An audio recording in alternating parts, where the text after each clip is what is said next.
అండి, hello, welcome to our channel Suri మమ్ము official. This is మమత. ఈరోజు మనం బ్యాచిలర్ స్టైల్ బెండకాయ పులుసు ఎలా తయారు చేసుకోవాలో చూసేద్దాం. ముందుగా ఒక కడాయి తీసుకొని 4 టేబుల్ స్పూన్స్ ఆఫ్ ఆయిల్ వేసుకోవాలి. అందులోనే శనగపప్పు, ఆవాలు, జీలకర్ర వేసుకొని చిటపటలాడించాలి. తరువాత ఎండుమిర్చి కూడా వేసుకొని మంచిగా ఫ్రై చేసుకోవాలి. తరువాత ఒక మీడియం సైజ్ ఆనియన్ తీసుకొని చూపిస్తున్న విధంగా స్లైసెస్గా కట్ చేసుకొని వేసుకోవాలి. ఆనియన్ కొంచెం మగ్గిన తర్వాత కరివేపాకు కూడా యాడ్ చేసుకోవాలి. ఆనియన్ కొంచెం గోల్డెన్ కలర్ రాగానే అల్లం వెల్లుల్లి పేస్ట్ కూడా వేసుకొని ఫ్రై చేసుకోవాలి. తరువాత చిటికెడు పసుపు కూడా యాడ్ చేసుకోవాలి. పసుపు కొంచెం ఫ్రై అయిన తర్వాత మన మెయిన్ ఇంగ్రీడియంట్ బెండకాయలు కూడా యాడ్ చేసుకుందాం. బెండకాయలు చూపిస్తున్న విధంగానే 1 ఇంచ్ పొడవుతో కట్ చేసుకోవాలండి.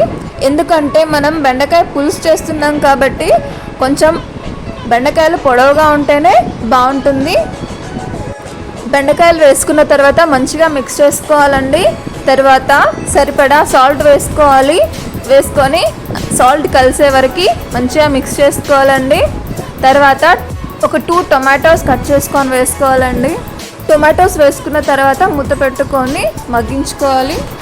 తర్వాత రుచికి సరిపడా కారం కూడా వేసుకోవాలండి.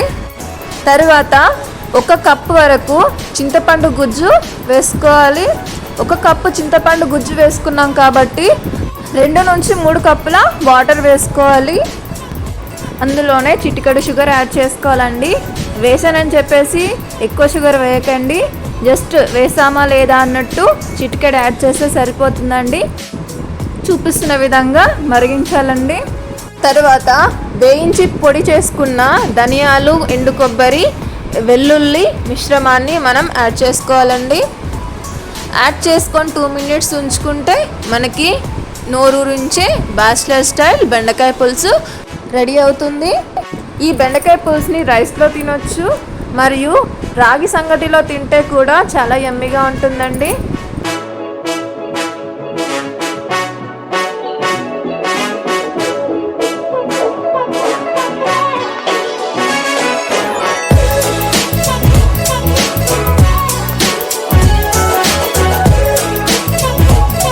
If you like the video, do like, share, comment, subscribe. Suri Mammu Official. If subscribed, hit the bell icon. Thank you for watching.